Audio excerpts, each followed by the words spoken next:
Hello aspirants, कैसे हैं आप सब। आज हम न्यू चैप्टर स्टार्ट करने जा रहे हैं एम लक्ष्मीकांत पॉलिटी से, जिसे हम कहेंगे ऑफिशियल लैंग्वेज। अगर आप एम लक्ष्मीकांत पॉलिटी की न्यू एडिशन पढ़ रहे हो, वहाँ पे आपको मिल जाएगा ये चैप्टर नंबर 74। वहाँ से आप इसे चेकआउट कर सकते हो। इसके साथ साथ मैंने इस चैप्टर को और प्रीवियस चैप्टर्स को भी डायग्राम्स, फ्लो चार्ट्स और माइंड मैप्स के फॉर्मेट में बनाया है, जिससे कि आप कम से कम टाइम में चीज़ों को रिवाइज कर सके और रिकॉल कर सके। तो अगर आप इसे डाउनलोड करना चाहते हो तो इसका लिंक मैं आपको प्रोवाइड कर दूंगी कमेंट सेक्शन में। वहाँ से आप इसे चेकआउट कर लीजिएगा और टेलीग्राम चैनल से डाउनलोड कर लीजिएगा। तो चलिए अभी हम लेक्चर को स्टार्ट करते हैं। आपको बहुत ध्यान से लेक्चर को देखना है। ऑफिशियल लैंग्वेजेस से प्रीवियस ईयर्स में क्वेश्चन आए हैं, तो जो इंपॉर्टेंट चीज़ें हैं वो हम सारी याद कर लेंगे जब जैसे जैसे हम आगे बढ़ेंगे लेक्चर देखते टाइम, ठीक है। और आपको लेक्चर को ध्यान से देखना है और अटेंशन के साथ देखना है। फाइन, ठीक है। सबसे पहली बात जो आपको रटनी है, बिल्कुल याद होनी चाहिए, वो है कि ऑफिशियल लैंग्वेज ये पार्ट 17 के अंडर आता है और यहाँ पे ये पूरी तरह से लैंग्वेजेस के बारे में बात करता है। इसमें कुछ आर्टिकल्स दिए गए हैं पार्ट 17 में। अब ये आर्टिकल्स आते हैं आर्टिकल 343 से लेके आर्टिकल 351 तक। ये सारे आर्टिकल्स एक्सप्लेन करते हैं ऐसे रूल्स जो ऑफिशियल लैंग्वेजेस के रिलेटेड यहाँ पे होंगे। अब ये जो लैंग्वेजेस के रूल्स है, इन्हें यहाँ पे ग्रुप किया गया है 4 कैटेगरीज या फिर आप बोल लीजिए 4 पार्ट्स में। सबसे पहला यहाँ पे आता है लैंग्वेज ऑफ यूनियन, दूसरा आता है रीजनल लैंग्वेज, तीसरा आता है language of judiciary and laws, and fourth यहाँ पे आता है स्पेशल डायरेक्टिव्स। तो सबसे पहले लैंग्वेज ऑफ यूनियन में यहाँ पे ऐसे भाषा की बात की जा रही है जो सेंट्रल गवर्नमेंट यानी कि हमारा यूनियन अपने ऑफिशियल कामों के लिए यूज़ करेगा। दूसरी बात यहाँ पे आ रही है रीजनल लैंग्वेजेस की।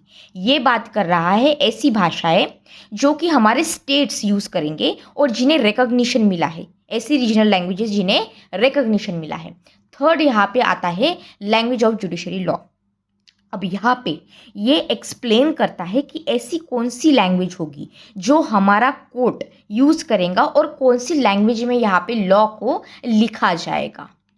फिर फोर्थ यहाँ पे आता है स्पेशल डायरेक्टिव्स, जहाँ पे स्पेशल इंस्ट्रक्शंस और गाइडलाइंस दी जाएगी संविधान में लैंग्वेजेस की डेवलपमेंट और यूज़ के लिए।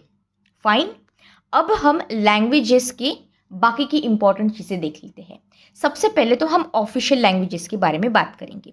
आपको सबसे पहले बात ये पता होनी चाहिए कि हमारी इंडिया की कोई भी नेशनल लैंग्वेज नहीं है। बहुत से लोग यहाँ पे कंफ्यूजन और गलती करते हैं।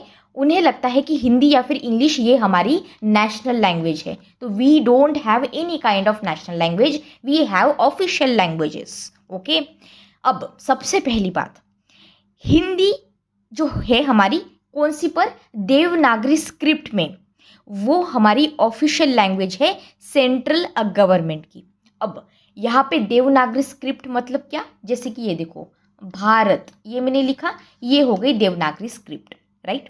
अब यहाँ पे जब हम न्यूमरल्स की बात करते हैं तो न्यूमरल्स में international form of Indian numerals use किया जाता है, जैसे कि 1 2 3 4। देवनागरी यहाँ पे यूज़ नहीं करते हैं, जैसे कि ये होते हैं ना, तो ये यूज़ यहाँ पे नहीं किया जाता है।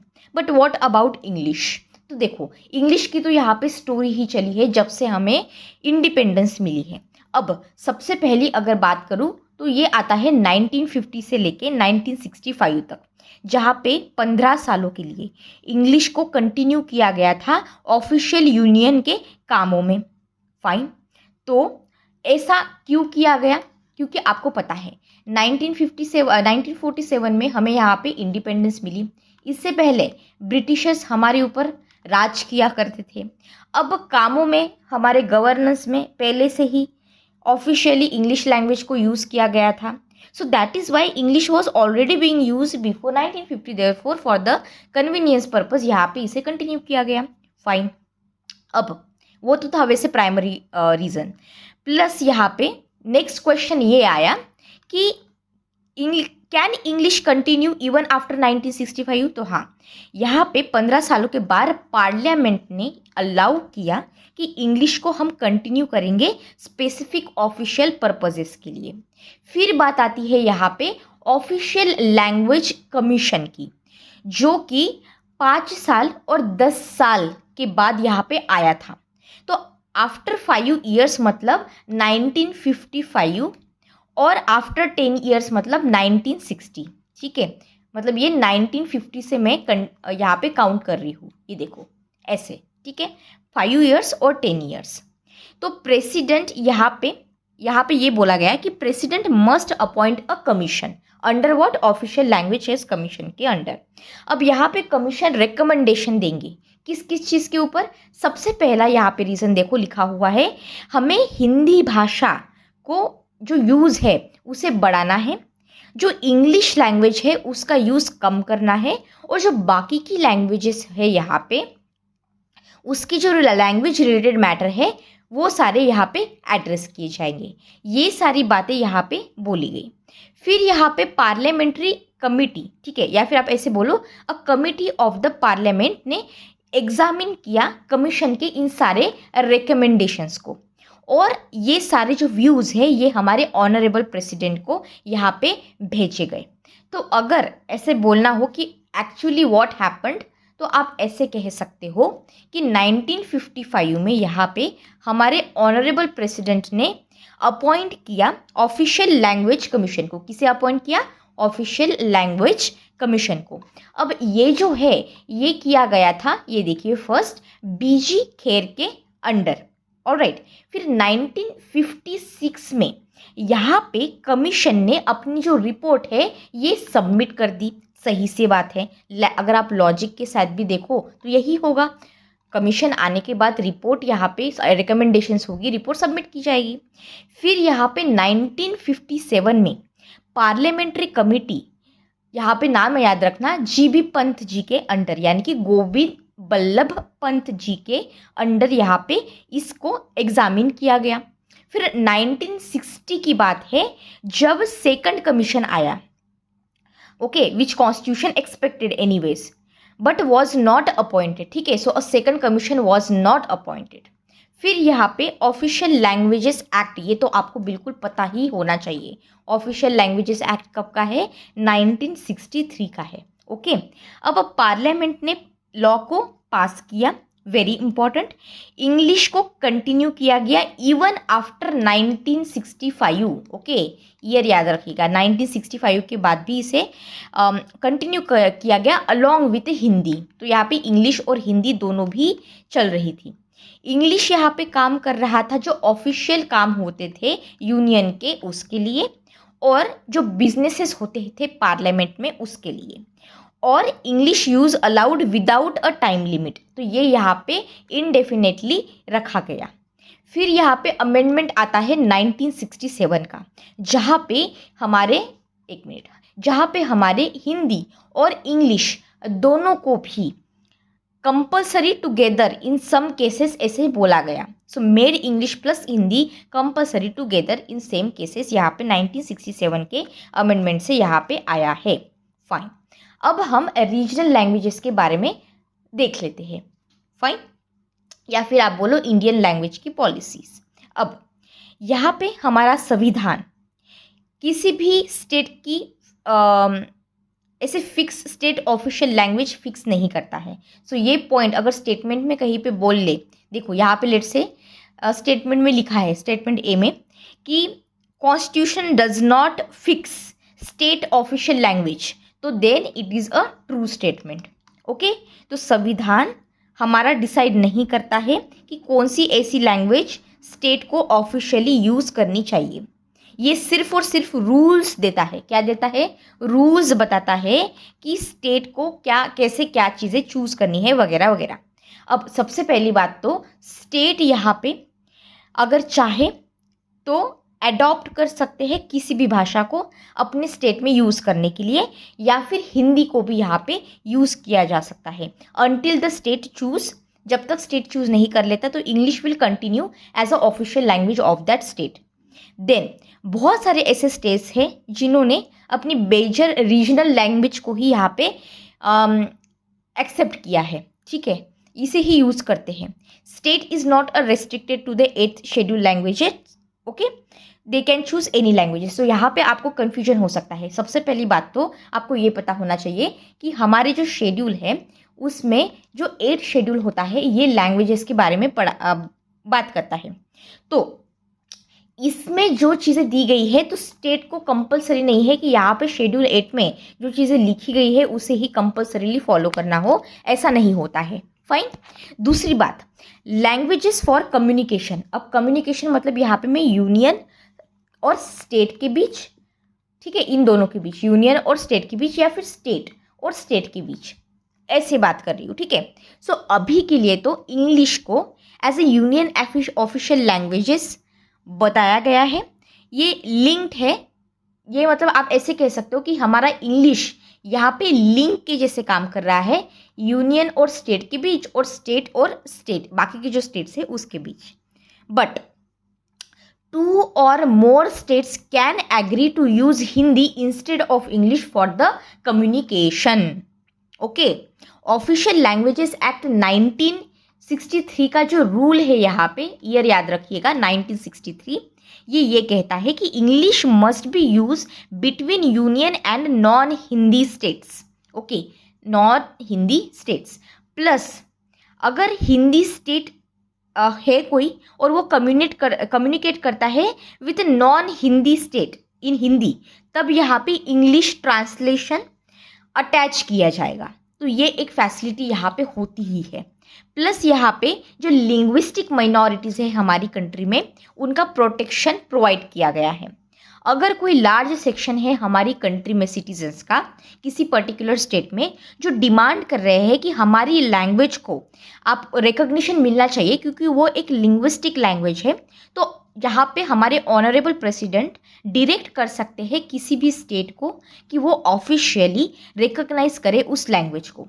इसका पर्पज़ यही है कि हम उस लैंग्वेज को उस लैंग्वेज के राइट्स को और जो माइनॉरिटीज़ है उस स्टेट में उनके राइट्स को प्रोटेक्ट कर सके. फाइन. अब यहाँ पे देखिए, अब यहाँ पे क्या है, language of the judiciary and the text of the laws, जो हमने ऊपर भी देखा था. सबसे पहली बात, डिफ़ॉल्ट रूल क्या है, डिफ़ॉल्ट रूल देख लेते हैं हम, ठीक है, मतलब बाय ऑटोमेटिकली यही होगा. इंग्लिश ओनली क्या है, सिर्फ देखो कोर्ट के बारे में बात कर रहे हैं हम, English only until parliament changes. अगर आज ही, ठीक है, पार्लियामेंट डिसाइड कर लेती है, पार्लियामेंट चेंज कर देती कि हाँ ये जो हिंदी इंग्लिश ओनली है ये हमको नहीं चाहिए, हम इसको चेंज कर रहे हैं, तो फिर चेंज हो जाएगा, ठीक है. अब यहाँ पे कुछ चीज़ें हैं फॉलोइंग, ये इंग्लिश यूज़ की है, सिर्फ ओनली इंग्लिश में आती है. सबसे पहले तो जितनी भी प्रोसीडिंग्स होती है हमारे ऑनरेबल सुप्रीम कोर्ट में वो यहाँ पे ओनली इंग्लिश के अंडर आती है, ठीक है, ओनली इंग्लिश. दूसरा यहाँ पे क्या होगा, जो प्रोसीडिंग्स हाई कोर्ट में होगी, और अथॉरिटेटिव टेक्स्ट होते हैं कुछ. अब ये अथॉरिटेटिव टेक्स्ट कौन से हैं, जैसे कि हम बिल लाते हैं पार्लियामेंट में, एक्ट्स, बिल फिर एक्ट्स बनते हैं, राइट, या फिर ऑर्डिनेंसेस लाए जाते हैं, ऑर्डर्स लिए आए जाते हैं गवर्नमेंट के द्वारा, रूल्स बनाए जाते हैं, रेगुलेशंस लाए जाते हैं, बाय लॉज होते हैं. बाय लॉज किसके, सेंटर और स्टेट दोनों की भी. तो ये सारे क्या हो गए, ये हो गए अथॉरिटेटिव टेक्स्ट्स, ये भी सारे ओनली इंग्लिश में रहेंगे. अब अगर मैं इंग्लिश हिंदी की बात करूं, ठीक है, यूज ऑफ हिंदी और state language in Hindi court, in court, तो यहाँ पे मेनली आता है हमारा high court.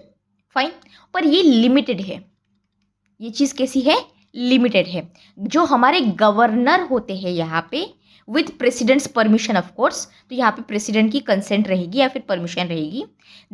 Governor can allow Hindi और स्टेट जिनकी ऑफिशियल लैंग्वेज है हाई कोर्ट में, ठीक है, जो भी पर्टिकुलर स्टेट है उनका जो हाई कोर्ट होगा वहाँ पे हिंदी या फिर जो ऑफिशियल लैंग्वेज की है उसमें प्रोसीडिंग्स करनी है, ये अलाउ किया जाएगा. कौन अलाउ करेंगे, गवर्नर अलाउ करेंगे. किसकी कंसेंट लगेगी, ऑनरेबल प्रेसिडेंट की कंसेंट लगेगी, ठीक है. पर यहाँ पे एक बात है, जजमेंट्स हो या फिर डिक्रीज हो, ऑर्डर्स हो, they must remain in English only. ठीक है, until parliament change. Of course अगर पार्लियामेंट को लगता है बदल देते हैं तो फिर तो बात ही अलग है। फिर यहाँ पे स्टेट लॉज की अगर बात करूँ बाकी की भाषाओं में, तो स्टेट लेजिस्लेचर यहाँ पे चाहे तो अलाउ कर सकते हैं किसी भी भाषा को other than English. Of course किसके लिए? जो हमने अभी ऑथोरिटेटिव टेक्स्ट देखे थे, bills, acts, ordinances, orders, rules, regulations, bylaws वगैरह वगैरह। पर इंग्लिश ट्रांसलेशन तो पब्लिश किया जाएगा, so English translation is the compulsory over here. Fine, okay. अब यहाँ पे दिया गया है आपका ऑफिशियल लैंग्वेजेस एक्ट 1963। इसमें कुछ चीज़ें ऐड की गई है। सबसे पहला तो यहाँ पे ये है कि हिंदी ट्रांसलेशंस की जाती है एक्ट्स, ऑर्डिनेंसेस के, ऑर्डर्स, रेगुलेशन, बायलॉज जो पब्लिश होते हैं अंडर द प्रेसिडेंट। क्या ये आपको बात पता है? जो हमारे एक्ट्स होते हैं, ऑर्डिनेंसेस, ऑर्डर्स, रेगुलेशंस, बायलॉज, ये सारे के सारे पब्लिश होते हैं ऑनरेबल प्रेसिडेंट के अंडर, राइट? ये आपको पता है।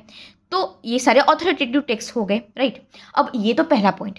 दूसरी बात, हर जितने भी पार्लियामेंट के बिल होते हैं they must have English translation, ये पॉइंट यहाँ पे दिया गया है। प्लस ऐसे कुछ केसेस हो सकते हैं जहाँ पे स्टेट के एक्ट्स या फिर ऑर्डिनेंसेस को हिंदी ट्रांसलेशन भी देने की ज़रूरत पड़ सके, तो वो तो बात अलग है। प्लस यहाँ पे हाई कोर्ट का पॉइंट आता है, जहाँ पे अगर हाई कोर्ट के कुछ जजमेंट्स है उसे हिंदी या फिर स्टेट लैंग्वेजेस में दिया जाता है। अब यहाँ पे काम आता है हमारे गवर्नर का। गवर्नर का क्या है यहाँ पे काम? गवर्नर ऑफकोर्स जो प्रेसिडेंट के कंसेंट से करेंगे। अगर वो चाहे तो हिंदी या फिर जो स्टेट लैंग्वेजेस है हाई कोर्ट के लिए जजमेंट, डिक्रीज और बाकी के इसमें, तो उसे अलाउ कर सकते हैं। इंग्लिश ट्रांसलेशन तो यहाँ पे वैसे कंपलसरी रहेगा ही। प्लस अगर सुप्रीम कोर्ट की लैंग्वेजेस की बात की जाए तो यहाँ पे पार्लियामेंट ने अब तक तो अलाउ नहीं किया है हिंदी इन सुप्रीम कोर्ट, ठीक है? देयरफॉर सुप्रीम कोर्ट जो है हमारे वो यहाँ पे इंग्लिश में ही काम करते हैं। अथॉरिटेटिव ट्रांसलेशंस की बात मैंने आपको बताई है। सेंट्रल लॉज, पर्टिकुलरली जब मैं अथॉरिटेटिव टेक्स्ट की बात करती हूँ तब यहाँ पे सेंट्रल लॉज की बात कर रही हूँ, ठीक है? सेंट्रल लॉज, तो translation of all the central laws into any 8th schedule language यहाँ पे है एक्सेप्ट हिंदी, ओके? और अगर इसे पब्लिश किया जाता है under of course president's authority, तो इसे authoritative text in the language इस तरह से यहाँ पे लाया जाएगा। सो प्लीज़ यहाँ पे आप ये हाई कोर्ट का जो जजमेंट का पॉइंट है, Hindi allowed plus English translation होता है, ये याद रखना है। यहाँ पे सुप्रीम कोर्ट, हमारे ऑनरेबल सुप्रीम कोर्ट सिर्फ और सिर्फ इंग्लिश का यूज़ करते हैं, और अथॉरिटेटिव ट्रांसलेशन एक्ट ऑफ 1973 यहाँ पे दिया गया है। उसके अकॉर्डिंग यहाँ पे ये पॉइंट याद रखना कि translation of central laws into any 8th language, यहाँ पे सेंट्रल लॉ है, सेंट्रल लॉज की कोई भी लॉ हो, ठीक है? ABC नाम का लेट से लॉ है, यहाँ पे सेंट्रल लॉ आया है, इसको हमें ट्रांसलेट करना है। कौन सी? जो 8th शेड्यूल में, 8th शेड्यूल को वैसे हम देखेंगे फ्यूचर में, इसमें जितनी भी लैंग्वेजेस दी गई है उसके रिलेटेड। एक्सेप्शन याद रखना, लेकिन हिंदी एक्सेप्शन है। प्लस अगर पब्लिश होता है तो प्रेसिडेंट जी के अथॉरिटी के अंडर ही होगा। Fine, alright. अब हम यहाँ पे लिंग्विस्टिक माइनॉरिटीज़ के राइट्स देख लेते हैं। फाइन, अब यहाँ पे जब मैं लिंग्विस्टिक माइनॉरिटीज़ की राइट्स की बात कर रही हूँ तो जो हमने ऊपर पॉइंट देखा था स्पेशल डायरेक्टिव्स का, वो यहाँ पे आ जाते हैं। प्लस यहाँ पे ये जो पार्ट है ये स्पेशल इंस्ट्रक्शंस देता है हमको। स्पेशल इंस्ट्रक्शंस किसके रिलेटेड? पहली बात बहुत ही सिंपल है, पहला तो है कि हमको क्या करना है? प्रोटेक्ट करना है। किसे प्रोटेक्ट करना है? लिंग्विस्टिक माइनॉरिटीज़ को प्रोटेक्ट करना है। दूसरा हमको क्या करना है? प्रमोट करना है। किसे प्रमोट करना है? हिंदी लैंग्वेज को प्रमोट करना है। इसका मतलब क्या होता है? रिप्रेजेंटेशन राइट्स का। कोई भी इंडिविजुअल हो, ये देखो यहाँ पे ये इंडिविजुअल दिख रहे हैं, any person who has a complaint या फिर आप बोल लीजिए ग्रीवांस, राइट? ग्रीवांसेस ये सबमिट कर सकते हैं अपना रिप्रेजेंटेशन टू एक तो यूनियन अथॉरिटी या फिर स्टेट अथॉरिटी। और जो रिप्रेजेंटेशन है ये किसी भी भाषा में हो सकता है, any language use in union और दैट स्टेट। प्लस इसे रिजेक्ट नहीं किया जा सकता क्योंकि ये ऑफिशियल लैंग्वेज नहीं है। मतलब ये हुआ कि language should not stop a person from getting a justice. ये बहुत प्यारी लाइन है, ये आप इसे कहीं पे यूज भी कर सकते हो। क्या कहा मैंने आपको यहाँ पे? Language should not stop a person from getting justice.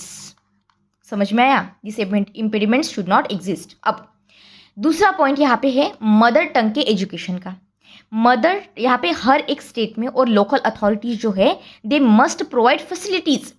जो भी फैसिलिटीज होगी टीचिंग पर्पज, लेट से हम हमेशा बात करते हैं कि जब आपको बच्चों को पढ़ाना है तो टीचिंग मीडियम आप मराठी टंग में रखिए। पर्टिकुलरली प्राइमरी लेवल की जब हम बात करते हैं, तब हमने जब न्यू एजुकेशन पॉलिसी देखी थी 2020 की, उसमें भी ये बात की गई है। आपको इंपॉर्टेंस समझ में आ रहा होगा बच्चों के लिए, ठीक है। पर्टिकुलरली यहाँ पे लिंग्विस्टिक माइनॉरिटीज़ को तो फिर आएगा ही, सवाल ही नहीं उठता।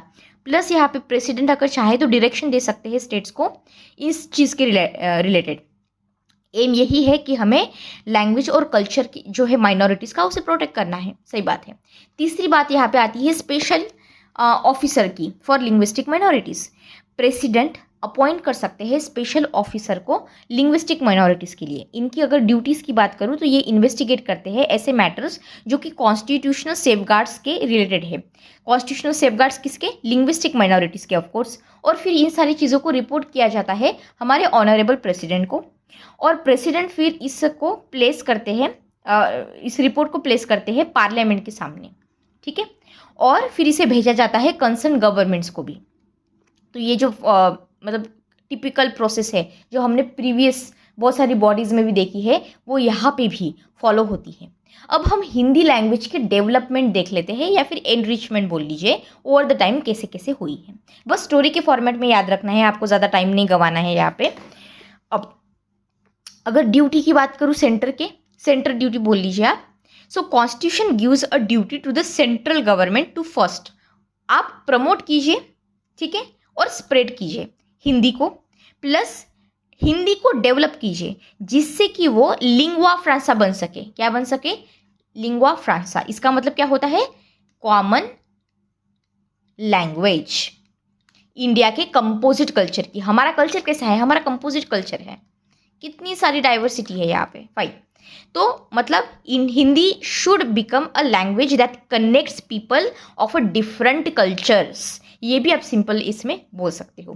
प्लस नेक्स्ट क्वेश्चन ये आता है, how Hindi should be developed. आपने बोल तो दिया कि हिंदी को डेवलप करो, कैसे करें लेकिन डेवलप?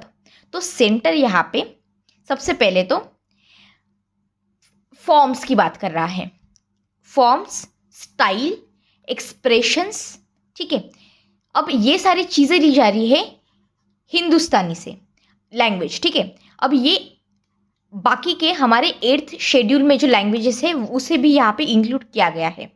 प्लस यहाँ पे जो वोकेबलरी सोर्स है वो प्राइमरीली तो हमारा संस्कृत है, ठीक है, और जो सेकेंडरीली बाकी के लैंग्वेजेस को भी यहाँ पे रेफर किया जाता है। 8th शेड्यूल की अगर बात करूँ, 8th शेड्यूल लैंग्वेजेस की, तो अभी तो हमें आपको पता होना चाहिए, ठीक है। 8th शेड्यूल में 22 लैंग्वेजेस अभी के लिए प्रेजेंट है। ओरिजिनली अगर बात करूँ तो 14 लैंग्वेजेस हुआ करती थी। अगर लैंग्वेजेस की बात करूँ यहाँ पे तो जल्दी जल्दी बता देती हूँ। आपकी आसमीज आ जाती है आसाम से, हमारी बंगाली आ जाती है, बोडो लैंग्वेज आती है, बोडो, ठीक है, डोंगरी आती है, बोडो डोगरी, ठीक है, ये आपको पता होना चाहिए। फिर गुजराती तो है ही, गुजराती है, हिंदी है, ठीक है, कन्नड़ा है हमारी, कश्मीरी, कश्मीरी भूल सकते हो आप तो कश्मीरी है, ठीक है। कोंकणी, कोंकणी भी मतलब हम कभी मतलब ज़्यादा पढ़ते नहीं है तो कोंकणी आपको याद रखना है। फिर मैथिली आती है, ठीक है। देखो प्रीवियस ईयर्स में इस पे ऊपर क्वेश्चन पूछे हैं तो ये पता होना चाहिए। देखो बोडो भूल सकते हो, डोगरी भूल सकते हो, है ना, कश्मीरी भूल सकते हो, कोंकणी भूल सकते हो, या फिर मैथिली भूल सकते हो, तो ये याद रखना, ठीक है। कन्नड़ा तो याद रहेगा, गुजराती याद रहेगा, हिंदी याद रहेगा, ठीक है। यहाँ पे आसमीज देखा हमने, आसमीज के साथ मणिपुरी याद रख लेना, ठीक है। यहाँ पे मलयालम तो है ही हमारा, मलयालम है, मराठी है, नेपाली, अच्छा नेपाली नहीं भूलना। आपको लग सकता है नेपाली क्यों होगा, तो नेपाली है, ओडिया है, ठीक है, ओडिया है, पंजाबी तो है ही, संस्कृत है हमारी, संस्कृत तो आएंगी ही, ठीक है। संथाली लैंग्वेज है, यहाँ पे देखो संथाली। सिंधी लैंग्वेज है हमारी, सिंधी है। तमिल लैंग्वेज है, तेलुगु है, ठीक है, तेलुगु, और उर्दू भी है, ठीक है। तो ये सारी यहाँ पे 22 लैंग्वेजेस आ जाती हैं। जो भूल सकते हो वो बस याद रख लेना, ठीक है। बाकी तो मतलब आप याद ही रखोगे, उसमें तो है ही नहीं, ठीक है। अब लैंग्वेजेस कैसी कैसी ऐड की गई है और कौन सी ईयर में ऐड की गई है वो हमें देखना है, और कौन से अमेंडमेंट के साथ लाई है। अब आपको लग रहा होगा कि मैडम ये तो बहुत ज़्यादा एक्सेसिव हो गया। नहीं, यूपीएससी पूछ सकता है, ट्रस्ट मी। यहाँ पे आपको अमेंडमेंट याद रखना है, कौन से अमेंडमेंट से कौन से साल में कौन सी लैंग्वेज यहाँ पे ऐड की है। सबसे पहले प्लीज़ आपको ये रटना होगा, ठीक है। जो इंपॉर्टेंट है वो मैं आपको लेक्चर की ड्यूरेशन में बताती ही हूँ।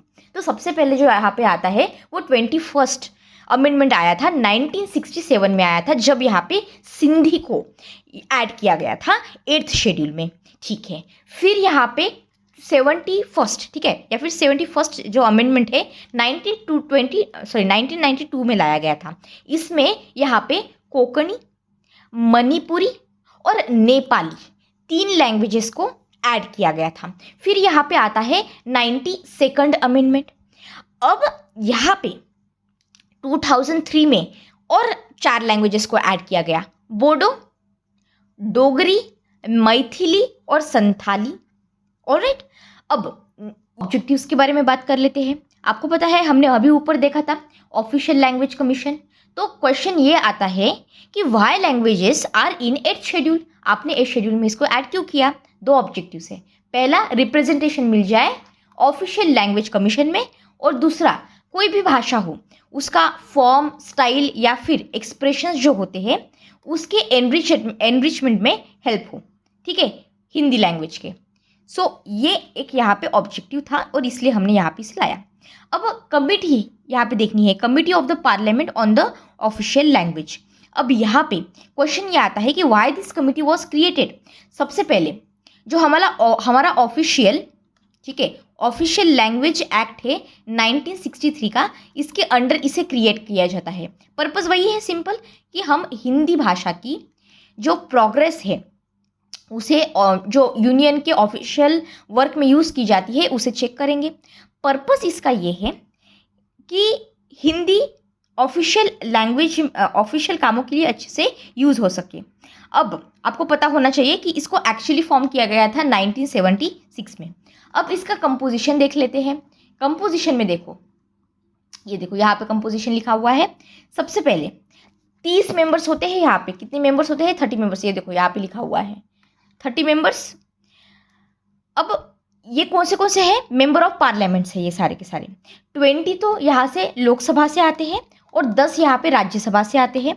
इनकी मेन ड्यूटी होती है कि ये रिव्यू करेंगे। वही पर्पस है कि आप हिंदी की प्रोग्रेस को जो ऑफिशियल यूनियन में यूज़ की जाती है, कामों में यूज़ की जाती है, उसको रिव्यू करें। जैसे ही चीज़ें रिव्यू हो जाएगी फिर आप सबमिट करोगे रिपोर्ट को प्रेसिडेंट को, कुछ रिकमेंडेशंस के साथ ऑफ कोर्स। और फिर हमारे जो ऑनरेबल प्रेसिडेंट है यहाँ पे, वो इस रिपोर्ट को प्लेस करेंगे दोनों भी हाउसेस के सामने, पार्लियामेंट के, लोकसभा भी और राज्यसभा भी। और फिर इस रिपोर्ट को जितने भी सारे हमारी कंट्री में स्टेट गवर्नमेंट्स हैं उन्हें यहाँ पे भेजा जाएगा। इस तरह से प्रोसेस यहाँ पे चलती है। प्रेसिडेंट की पावर यहाँ पे है। प्रेसिडेंट की पावर में क्या होता है, यहाँ पे सबसे पहले हमारे ऑनरेबल प्रेसिडेंट स्टडी करेंगे। जैसे ही चीज़ें मतलब ये स्टडी कर लेंगे चीज़ें, फिर कमिटी की जो रिपोर्ट है वो देखी जाएगी। व्यूज़ स्टेट गवर्नमेंट के देखे जाएंगे। प्रेसिडेंट अगर चाहे तो जो डायरेक्शन होती है इशू कर सकते हैं इसके ऊपर, बेस्ड ऑन फुल और the part of the reports. ये ऑनरेबल प्रेसिडेंट के ऊपर डिपेंड करेगा, ठीक है। तो report on the state you, ये 2 चीज़ें यहाँ पे आ जाती हैं। अगर चेयरपर्सन की बात करूँ कमिटी के, तो ये इलेक्ट किए जाते हैं कमिटी मेंबर्स के द्वारा। तो इलेक्शन है, नॉमिनेशन नहीं है। प्लस यहाँ पे एक कन्वेंशन चलता आ रहा है जहाँ पे जो हमारे यूनियन होम मिनिस्टर होते हैं यूजुअली चेयरपर्सन बनते हैं। प्लस अगर कमिटी की व्यूज़ की बात करूँ या फिर रिव्यूज़ की बात करूँ, तो प्रोग्रेसिव यूज़ हिंदी का सेंट्रल गवर्नमेंट के ऑफिसेस में इसके ऊपर बात यहाँ पे होती है। Plus based on constitutional provisions, plus जो हमारा ऑफिशियल लैंग्वेज एक्ट देखा था 1963 का, प्लस उसमें जो रूल्स दिए गए हैं अंडर द एक्ट, ये सारी चीज़ें, प्लस यहाँ पे ये जो है ये एग्जामिन करते हैं गवर्नमेंट के सर्कुलर्स या फिर जो इंस्ट्रक्शंस दिए जाते हैं उसे। जो मीडियम ऑफ इंस्ट्रक्शंस यूज़ होता है हमारे स्कूल्स कॉलेजेस में या फिर जो यूनिवर्सिटीज़ है वहाँ पे, उसे भी। प्लस रिक्रूटमेंट की लैंग्वेज जो सेंट्रल सर्विसेज में देखी जाती है वो, और जो लैंग्वेज होती है डिपार्टमेंटल एग्ज़ाम्स की, वो भी सारे यहाँ पे देखी जाती है, ठीक है। सेक्रेटेरिएट ऑफ कमिटी यहाँ पे है। सेक्रेटेरिएट ऑफ कमिटी में यहाँ पे ये हेड किया जाता है सेक्रेटरी ऑफ कमिटी के द्वारा। एडमिनिस्ट्रेशन की अगर बात करूँ तो यहाँ पे particularly department of official language और मिनिस्ट्री ऑफ होम अफेयर्स यहाँ आती है। तो मिनिस्ट्री तो आपको पक्का पक्का पता होनी चाहिए कौन सी है, तो मिनिस्ट्री ऑफ होम अफेयर्स यहाँ पे है कार्यरत, वो आपको पता होना चाहिए। अब क्लासिकल लैंग्वेजेस जो है हमारी कंट्री में, उसका स्टेटस देख लेते हैं। क्लासिकल लैंग्वेज हमारी एग्जाम पॉइंट ऑफ व्यू से भी इंपॉर्टेंट हो जाती है, बहुत ज़्यादा नहीं, मतलब ऐसा नहीं है कि आपको पीएचडी कर डालनी है, लेकिन जो बेसिक चीज़ें हैं वो तो पता होनी चाहिए। अब क्रिएशन क्या था, creation of a new criteria वो देख लेते हैं। देखो 2004 की बात है जहाँ पे गवर्नमेंट ऑफ इंडिया ने न्यू कैटेगरी क्रिएट की। तो क्लासिकल लैंग्वेज क्या है, क्लासिकल लैंग्वेज ये एक कैटेगरी है, ठीक है, इट इज़ अ कैटेगरी। कब क्रिएट की थी, 2004 में गवर्नमेंट ऑफ इंडिया ने। अब क्लासिकल लैंग्वेज आपने क्रिएट तो कर दी, लेकिन क्यों क्रिएट की, इसके कुछ बेनिफिट्स रहे होंगे ना, तभी की है, ठीक है। अब सबसे पहला तो ये है, 2 international awards will be given every year for the scholars of the classical languages, ठीक है, ये पहला बेनिफिट। दूसरा ये है कि जो सेंटर ऑफ एक्सीलेंस है for studies in classical language, इसे एस्टैब्लिश किया गया। तीसरा जो यूजीसी है हमारा, UGC creates professional chair in central universities for the scholar of classical language. तो ऐसी यहाँ पे यूजीसी में पोस्ट है, ये आपको याद रखना है। प्लस बाकी के जो लैंग्वेजेस है विद क्लासिकल स्टेटस, ये पता होना चाहिए। हो सकता है स्टेटमेंट में कहीं पे पूछ ले कि which of the following languages are the languages with classical status, तो पता तो होना चाहिए कि हाँ अच्छा ये है हमारी कंट्री में लैंग्वेजेस जिनको क्लासिकल स्टेटस मिला हुआ है। तो सबसे पहले देखो ईयर भी थोड़ा सा प्लीज़, आप थोड़ा ईयर को एक रफ आइडिया अपने दिमाग में रखना। सबसे पहले तो तमिल आता है जो 2004 में आया था, फिर संस्कृत 2005 में इसे दिया गया, तेलुगु को 2008 में, फिर यहाँ पे कन्नडा आता है 2008 में, फिर यहाँ पे 5th पे अपना हमारा मलयालम आ जाता है जो 2013 में आया था, और फिर यहाँ पे 6 नंबर पे ओडिया। फाइन, अब यहाँ पे हम क्राइटेरिया देख लेते हैं। क्राइटेरिया के ऊपर भी क्वेश्चन आ सकता है, ठीक है। कंपलसरी में ये श्योर शॉट 100% नहीं बता सकती, लेकिन पता होना चाहिए, ठीक है। अब criteria for the classical language, अब लेट से ABC नाम की हमारी कंट्री में लैंग्वेज है। अब ऐसे कौन सी चीज़ें या फिर क्वालिफिकेशंस ये ABC लैंग्वेज रखे जिससे हम इन्हें क्लासिकल लैंग्वेज का दर्जा दे दे, उसे हम कहेंगे कि ये क्राइटेरिया है, ठीक है। बहुत सिंपल टर्म्स में आपको बताया मैंने वैसे ये। तो सबसे पहला तो यहाँ पे आता है कि इनका इस पर्टिकुलर लैंग्वेज का ओल्ड हिस्ट्री होना चाहिए, ठीक है। तो कितनी ओल्ड, तो 1500 से लेके 2000 तक यहाँ पे एंटिक्विटी, ठीक है, इतनी ओल्ड यहाँ पे होनी चाहिए। प्लस दूसरा इसका रिच एंशिएंट लिटरेचर अवेलेबल होना चाहिए जो कि जनरेशन से यूज़ हो रहा है और जनरेशन्स के लिए बहुत इंपॉर्टेंट है। तीसरा यहाँ पे जो है, जो लिटरेचर है, it must be original, borrowed नहीं होना चाहिए किसी सोर्स से। 4th नंबर पे यहाँ पे ये है कि क्लासिकल फॉर्म जो है it must be a distinct from the modern form, ठीक है, मस्ट हैव अ डिसकंटिन्यूटी। तो क्लासिकल फॉर्म का डिस्टिंक्ट होना from that of the modern form, ये भी इंपॉर्टेंट यहाँ पे हो जाता है। बस यही क्राइटेरियाज है। फाइन, अब यहाँ पे जो इम्पॉर्टेंट आर्टिकल्स है वो जल्दी से देख लेते हैं, ठीक है। अब ये आर्टिकल्स है related to the official language. Simple explanation में सबसे पहले आता है आर्टिकल 343 जो बात करता है कि हमारी यूनियन की ऑफिशियल लैंग्वेज क्या होनी चाहिए। अब देखो, जैसे जैसे आप आर्टिकल्स देखोगे वैसे वैसे आप रियलाइज करोगे कि आप तो मतलब पूरे चैप्टर को ही यहाँ पे जल्दी से रिवाइज कर रहे हो। समझ में आया? तो पहला आर्टिकल 343 ऑफिशियल लैंग्वेजेस के बारे में बात करता है। आर्टिकल नंबर 344 यहाँ पे ऑफिशियल लैंग्वेज कौन सी कमीशन की और हमारी पार्लियामेंट्री कमेटी की, इसके बारे में बात करता है। फिर यहाँ पे आता है आर्टिकल नंबर 345 जो ऑफिशियल लैंग्वेज होती है स्टेट की, उसके बारे में बात करता है। 346 यहाँ पे लैंग्वेजेस फॉर कम्युनिकेशन की बात करता है, कम्युनिकेशन स्टेट के बीच और यूनियन स्टेट के बीच। फिर article 347 special provisions for the languages spoken by section of population. फिर यहाँ पे जुडिशरी की बात आ जाती है।